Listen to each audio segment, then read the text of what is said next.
Welcome students to the online classes.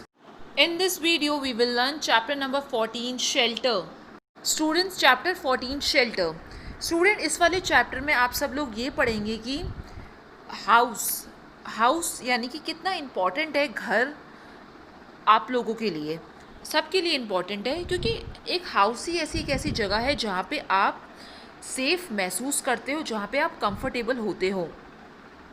We all need a house to live, but all of us do not similar houses. Every family has a house which can be afford. Some people can afford luxurious bungalows, others can afford a small house, still others can buy only a floor in a multi-story building. Student, जैसे कि आपको पता है घर की ज़रूरत सबको है, क्योंकि उस घर में ही हम सब लोग रहते हैं. लेकिन ये बात ज़रूरी नहीं होती है कि सारे लोगों के सबके घर एक जैसे हो. It is not compulsory, it is not actually में ये होता ही नहीं है. हर फैमिली का क्या होता है, जो हाउस होता है वो इस चीज़ पे डिपेंड करता है कि आप कैसा हाउस अफोर्ड कर सकते हो, यानी कि कैसा हाउस आप ले सकते हो अपने लिए. कुछ जो पीपल जो बहुत ज़्यादा अमीर होते हैं वो उनके पास बहुत लग्जीरियस बंगलोज होते हैं, लेकिन जो कुछ ऐसे भी होते हैं बच्चों जो स्मॉल हाउस अफोर्ड कर पाते हैं, उनके बजट में इतना ही होता है. कुछ ऐसे होते हैं बच्चों जो मल्टी स्टोरी बिल्डिंग्स में उनके पास एक फ्लोर होता है, यानी कि वो सिर्फ उतना ही बाय कर सकते हैं. जैसे कि आपको इस पिक्चर में दिखाई दे रहा है bungalows and multi storey buildings, यानी कि दो तरीके की आपको पिक्चर्स दे रखी है. एक है बंगलो जो बहुत लग्जरियस है, और दूसरी तरफ है मल्टी स्टोरी बिल्डिंग्स जहाँ पे बहुत सारे छोटे छोटे जैसे भी फ्लैट्स होते हैं, मतलब बहुत सारे फ्लैट्स होते हैं मल्टी स्टोरी बिल्डिंग के अंदर. Many people do not have they own a house, they live in a rented house. यानी कि कुछ लोग ऐसे भी हैं बच्चों जो अपना घर नहीं खरीद पाते हैं, इसलिए वो रेंट यानी कि किराए के घर पर रहते हैं. और there are some people specially the students who share the other houses and pay for their stay. They are called the paying guest और पीजीज.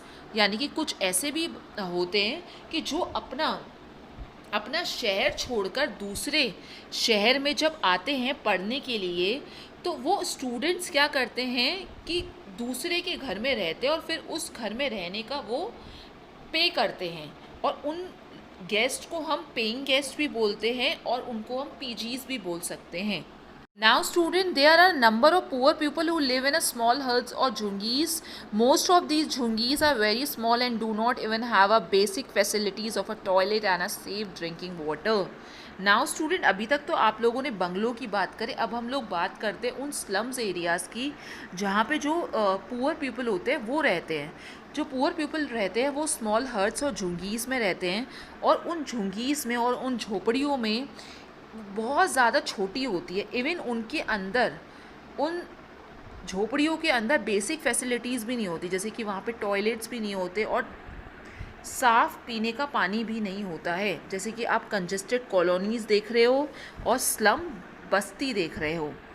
उसके साथ साथ student, they are many other people who do not have a house at all. They live on the footpath और under the bridges.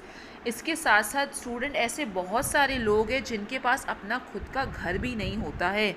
वो कहाँ रहते हैं? वो लोग फुटपाथ पर और जो ब्रिजेस होते हैं उसके नीचे जो स्पेस होता है उसके वहाँ पर वो लोग रहते हैं, अंडर द ब्रिज.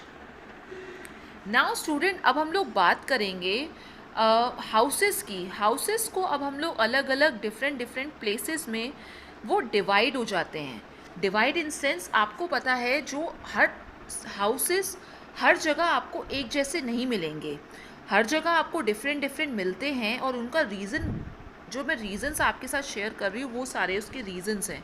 यानी कि बहुत सारी ऐसी बातें हैं जिस पर डिपेंड होकर हाउस बनता है. We find that houses in different places differs in structures and the material use to build them. The structure in the choice of the construction material depend on the following. यानी कि जो आपको घर मिलते हैं वो डिफरेंट प्लेसेस में मिलते हैं, उनका स्ट्रक्चर अलग होता है, उनका मटेरियल अलग होता है उस घर को बनाने के लिए. अब स्ट्रक्चर जो चॉइस है उस मटेरियल को कंस्ट्रक्ट करने के लिए, वो इन सब चीज़ों के ऊपर डिपेंड करती है. फर्स्ट इज़ क्लाइमेटिक कंडीशन, यानी कि वहाँ का क्लाइमेट कैसा है. उसके बाद है अवेलेबिलिटी ऑफ कंस्ट्रक्शन मटेरियल, यानी कि जिस मटेरियल से आपका घर कंस्ट्रक्शन हो रहा है उस वहाँ पे अवेलेबिलिटीज़ क्या है उस मटेरियल की। Then we have a individual choice of family and the culture of the society, यानी कि उसके बाद हम बात करेंगे कि उस इंडिविजुअल की चॉइस क्या है, फैमिली की चॉइस क्या है, उस सोसाइटी का कल्चर क्या है। Then we have a next point is available resources. Available resources जैसे कि मनी, पैसा है, लेबर और आइडियाज़ है। लेबर यानी कि जो मजदूर जो उसमें लगेंगे, आइडियाज़ जो नए नए तरीके आइडियाज़ हैं। तो ये सारी जो फैक्टर्स मैंने आप लोगों से डिस्कस करे उसके ऊपर ही ये डिसाइड होता है कि घर कैसा बनना है और किस तरीके का बनना है। फर्स्ट हम बात करते हैं हाउस इन हिली और एंड कोल्डन रीजन, यानी कि अब हम उन घरों की बात करेंगे जो हिली एरियाज़ में और जो कोल्ड रीजन्स में जहाँ पे ठंड होती है वहाँ पे किस तरीके के घर होते हैं। Some parts of the world like Greenland, Alaska and Eastern Siberia are very cold. जो ये parts हैं कुछ वर्ल्ड के वो बहुत ज़्यादा ठंडे होते हैं। They are covered with a thick layer of ice all around this year, यानी कि ये एरियाज़ इतने ज़्यादा ठंडे होते हैं कि ये बिल्कुल बर्फ़ से बिल्कुल कवर हो जाते हैं, मतलब एक थिक लेयर ऑफ आइस पूरे साल में यहाँ पे रहती है। They are not many trees on in those parts and so wood is not available in plenty, यानी कि यहाँ पे कुछ खास ट्रीज़ नहीं होते हैं, इस वजह से यहाँ पे लकड़ी अवेलेबल नहीं होती है ज़्यादा। The one thing which is in abundance of ice, moreover ice does not allow cold air from outside to get inside the house. That is why people living that make houses of ice, such houses are called igloos. इस वजह से क्या होता है बच्चों, यहाँ पे जो सबसे ज़्यादा चीज़ होती है वो होती है बर्फ़। जो आइस होती है वो कभी भी कोल्ड एयर को, यानी कि जो बाहर की जो कोल्ड एयर है उसे कभी अंदर नहीं आने देती है। इस वजह से जो वहाँ के लोग होते हैं वो वहाँ के जो हाउसेस होते हैं वो बर्फ़ से बने हुए होते हैं, और इन बर्फ़ वाले हाउसेस को हम क्या बोलते हैं, इग्लूज़। These days people in those places are building modern houses made of wood, grass and iron, यानी कि पहले जो होता था वो एंशिएंट हाउस में इग्लू, आपको जो इस तरीके का आपको फ़ोटो दिख रहा है वैसे होते थे, लेकिन अब वहाँ के जो लोग हैं, वहाँ के जो एरियाज़ में जो लोग हैं, अब उन्होंने मॉडर्न हाउस बनाना स्टार्ट कर दिया है, यानी कि उनकी स्लोपिंग रूफ्स होती हैं और जो हाउस होता है वो वुड, ग्लास और आयरन से बना हुआ है। हाउसेज इन हिली रीजन्स हैव स्लोपिंग रूफ्स। आपको पता है जो हिली रीजन्स में जो छतें होती है वो स्लोपिंग होती है, इस वजह से होती है ताकि उसके ऊपर जो भी रेन और स्नो आए वो सीधा का सीधा स्लाइड डाउन हो जाए, नीचे गिर जाए। इस वजह से इन कंट्रीज़ के कुछ ऐसे पार्ट्स हैं जहाँ पे बहुत हैवी रेनफॉल होता है, जैसे कि आसाम, मेघालय, पूरे टाइम बारिश होती है थ्रू आउट द ईयर। इस वजह से क्या होता है कि वाटर लॉगिंग की समस्या इसमें पाई जाती है। और ये जो हाउसेस होते हैं वो ग्राउंड से, जैसे कि आपको इस पिक्चर में दिखाई दे रहा है कि ग्राउंड से, ज़मीन से 3 से 4 मीटर ऊपर ही बनाए जाते हैं on a strong bamboo pillars, यानी कि बैम्बू पिलर्स की मदद से, ताकि वो पानी, यानी कि बैम्बू पिलर्स नीचे लगा दिए जाते हैं, उसके ऊपर बनाए जाते हैं घर ताकि वो पानी में सेफ रहे।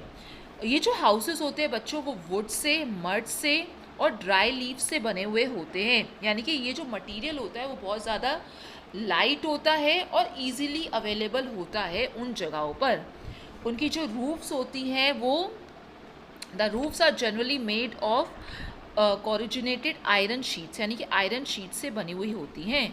अब हम बात करेंगे हाउसेस इन प्लेन्स, यानी कि प्लेन्स एरियाज़ में आपको किस तरीके का घर मिलेगा।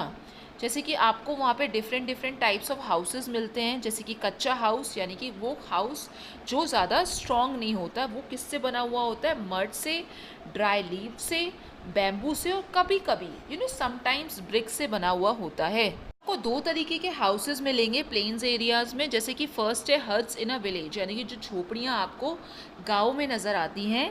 Then we have a modern house यानी कि जिसके अंदर बहुत सारी फैसिलिटीज़ होती हैं, बहुत सारे फ्लोर्स होते हैं, दैट इज़ मॉडर्न हाउस, जो आपको सिटीज़ में दिखाई देते हैं। Houses in cities are made of variety of building materials like bricks, stone dust, cement, iron grass and wood. यानी कि जो आपको शहरों में जो घर दिखाई देते हैं बच्चों, वो तरह तरह की मटेरियल से बना हुआ होता है, जैसे कि हमने बताया ब्रिक्स, स्टोन, डस्ट से, सीमेंट से, आयरन से, ग्लास से and would say. Thank you students. इसके आगे का चैप्टर हम लोग नेक्स्ट वीडियो में कंटिन्यू करेंगे।